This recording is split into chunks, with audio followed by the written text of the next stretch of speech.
Hi, and welcome to another edition of Better Minneapolis. I'm Terry White, your host. If you like what we're doing here, please consider becoming a paid subscriber. Today's episode: the Hennepin County Attorney's race is officially nonpartisan. We all know that isn't really the case. Early voting has begun. Voting for the August 11th primary has begun. If you've chosen your candidate, we encourage you to vote early. You can do so in person Monday through Friday from 8 a.m. to 4:30 p.m. at Minneapolis Elections and Voter Services. That's at 980 East Hennepin Avenue through July 24. Hours vary from Monday, July 27th through Monday, August 10th, so check the website before you go. The office is closed Friday, July 3rd for the holiday. If you prefer to vote by mail, visit the city's Vote by Mail website to apply for a ballot.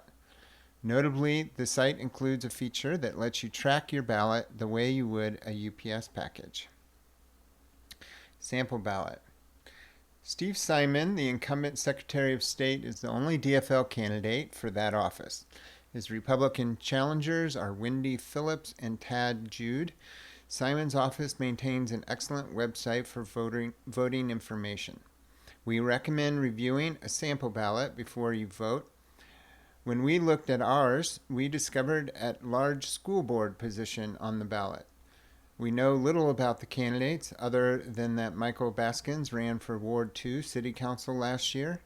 We also learned that the Hennepin County Attorney's race is technically nonpartisan, something we hadn't realized, given that most of the candidates sought the DFL endorsement. We recognize this doesn't fit with the hyper-partisan nature of today's politics, but we'd prefer that there be no party endorsements in nonpartisan races. What it means to be DFL isn't entirely clear to us. We don't know what it means to be Republican either. From what we can tell, much of the local DFL now aligns more closely with the DSA, while the state DFL more closely resembles what most people think of as the traditional Democratic platform. Those are two quite different things. The Minneapolis Times has been running an informative series of articles examining the DSA platform, which we recommend. Who defines the party seems to depend on who shows up at endorsement conventions, and those showing up appear to be DSA-aligned. There are some DSA platform positions we support. For example, we believe the U.S. healthcare system is due for an overhaul. How that would be paid for and what it would cover is a debate worth having, and one where the two wings of the DFL could likely find common ground. Agreement on something like healthcare would expand the party's reach and demonstrate to non-political junkies that the DFL can be productive without tearing itself apart. When it comes to candidate endorsements, however, we'd like to know which version of the party is doing the endorsing. In the case of Cedric Frazier's Hennepin County DFL endorsement, it appears the DSA-aligned wing carried the day. We didn't discuss this during our interview with him, but we'd welcome him back to explore whether his endorsement makes him the DSA candidate or the DFL candidate. Until the party sorts out its identity, we won't be placing much weight on endorsement conventions. In fact, we'd prefer more candidates skip the expense and pageantry of these events altogether, the way Angie Craig did. What does the Hennepin County Attorney do? The Hennepin County Attorney is the chief prosecutor for approximately 1.3 million residents spread across Minneapolis, 44 cities, and surrounding rural communities. The office has more than 500 staff and a $92 million budget. While prosecution of criminal cases could be seen as nonpartisan, that isn't entirely true in practice. What makes the job inherently political is the setting of policies and priorities that guide prosecuting attorneys. When to charge, when to plea bargain, when to refer someone to a diversion program.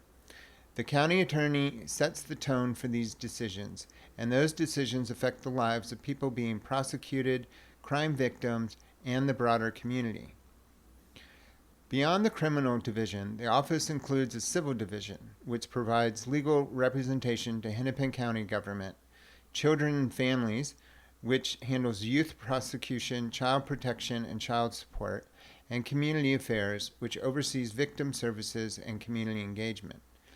It is an important role, one we want filled by the right person. The term is 6 years, and the bar for recall is intentionally high. At least 25% of registered voters who participated in the previous election must sign a recall petition. The August primary will narrow the field to the top 2 candidates, who will then appear on the November ballot. Whoever ultimately wins, we predict there will be controversy. This office has been a lightning rod for controversy for decades. Under Mike Freeman, 2007 to 2023, the office faced backlash over its decision not to press charges in the Jamar Clark case and its slow response to the George Floyd murder. Under Mary Moriarty, 2023 to present, controversy has followed a plea deal involving Zaria McKeever, the decision to prosecute a Minnesota state trooper for murder in the shooting of Ricky Cobb II, and an ongoing standoff with the Departments of Homeland Security and Justice over evidence related to the actions of federal agents, an issue that may well land in the next county attorney's lap. We can't predict what controversy the next term will bring, but we're confident there will be one. That's why when we vote, we'll be focused on qualifications and on which candidate we believe can act with fairness and composure even when the world around them seems to be spinning out of control. Hennepin County Attorney Candidate Forum Voter Guide Summaries. Prepared from the League of Women Voters Candidate Forum, June 25, 2026. All summaries are nonpartisan and based solely on candidates' own statements. Candidates are listed in alphabetical order. We encourage readers to watch the forum to learn which of these candidates best represents the values they believe are important.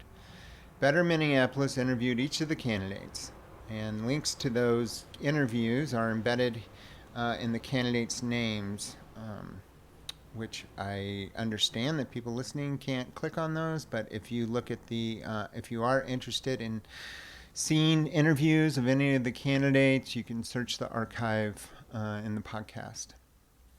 Anders Folk. Anders Folk is a lifelong Minnesotan and University of Minnesota graduate who served as a Marine Corps lawyer before becoming a federal prosecutor. He later served as acting U.S. Attorney for the District of Minnesota, in which capacity he signed the indictment charging Derek Chauvin with civil rights violations, and subsequently worked under the U.S. Deputy Attorney General in Washington, D.C. Folk frames his candidacy around compassion and consequence, arguing that effective prosecution requires experience navigating the full criminal justice spectrum. On key issues, he supports proactive community education on gun violence alongside vigorous enforcement, advocates for diversion and restorative justice programs to reduce racial disparities, and proposes establishing a federal prosecution task force to pursue state law violations by federal agents. He emphasizes transparent and consistently applied plea policies, a victim-centered approach he plans to codify in a Victim's Bill of Rights, and regular public office hours as county attorney. Folk points to his leadership experience at the U.S. Attorney's Office and in the Marine Corps as preparation for managing the 500-person office. Cedric Frazier. Cedric Frazier is the DFL endorsed candidate in this race, having received over 61% of the vote at the party convention. He came to Minnesota to attend college on a football scholarship. He grew up in a high-poverty, high-violence neighborhood on Chicago's South Side and was the first in his family to earn a college degree. He went on to gain his law degree. His professional background spans public defense, legal counsel for Minneapolis Public Schools, labor law with Education Minnesota, service on the New Hope City Council, and 3 terms in the Minnesota House of Representatives, where he was vice chair of the Public Safety Committee and co-chaired the Ways and Means Committee. Frazier authored Minnesota's Extreme Risk Protection Order, Red Flag Law, and championed additional resources for investigating non-fatal shootings. He emphasizes a broad, systematic view of public safety, stressing accountability alongside prevention and rehabilitation, and plans to address racial disparities through school partnerships, diversion programs, and juvenile justice reform. He commits to transparent public dashboards, clear charging policies developed collaboratively with office staff, and has the endorsements of Attorney General Keith Ellison, U.S. Senator Tina Smith, and the union representing county attorney office staff.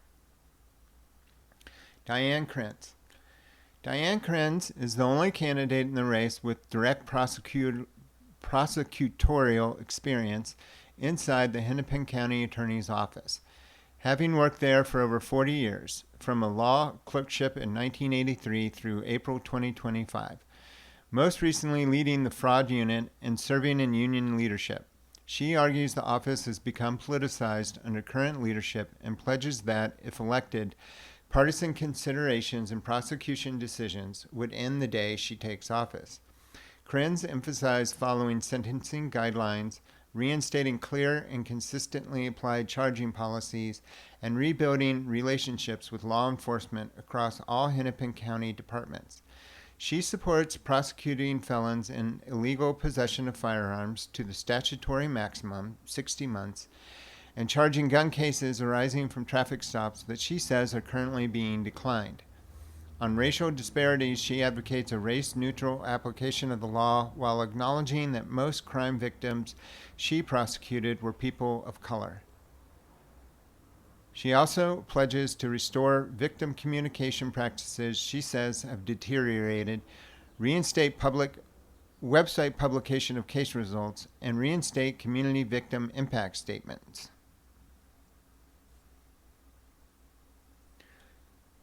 How Nguyen.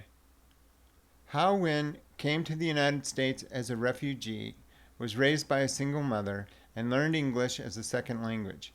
He worked as a correctional officer and police officer to put himself through college, then became a career prosecutor. He currently serves as division director of the Ramsey County Attorney's Office, the second largest prosecution unit in the state, where he oversees more than 40 attorneys. Nguyen highlights concrete results from his current role, raising the clearance rate for non-fatal shootings from 33% to 67% through a collaborative law enforcement program, co-filing a lawsuit against Glock over illegal machine gun conversions, developing a traffic stop policy with law enforcement that reduced racial disparities in stops and searches by more than half, and launching a Reimagining Youth Justice program that reduced racial disparities in youth recidivism by over 53%. He is endorsed by Hennepin County Sheriff Dewana Witt and describes himself as the only candidate already actively prosecuting cases arising from Operation Metro Surge. Nguyen also points to personal lived experience, a brother who faced deportation proceedings, an LGBTQ transgender child, and a decade of leadership at a domestic violence shelter as informing his commitment to balancing public safety with fairness. Matt Pelican. Matt Pelican spent nearly 15 years as a civil litigator, including extensive pro bono work representing victims of harassment and domestic abuse and obtaining protective orders. He describes himself as the only candidate running from outside the political and prosecutorial establishment, arguing that restoring public trust requires new leadership and fresh perspectives. Pelican resigned from his law firm in January over its representation of a federal agent involved in the Operation Metro Surge shootings and has since advised municipalities nationally on accountability for gun industry actors and federal agents. He frames his campaign around the dual pillars of safety and justice, arguing neither is achievable without the other. He is critical of what he views as inconsistent charging decisions and a lack of written policies under the current administration. He cited the contrast between how a Tesla keying incident and a first-time offense by a young black woman were handled in the same week. Pelican supports data-driven diversion programs, noting the current office has nearly halved youth recidivism rates through such approaches, while pledging to reclaim public spaces from untreated addiction and mental illness. He proposes a dedicated task force to pursue prosecutions of federal agents who violated state law during Operation Metro Surge, and emphasizes that these cases will require experienced, independent legal judgment. Summary: in addition to interviewing each of these candidates, we have seen them speak at 2 separate forums. Each time, different aspects of their platforms have stood out to us. Hennepin County residents may find this a difficult race to call. Thank you for listening.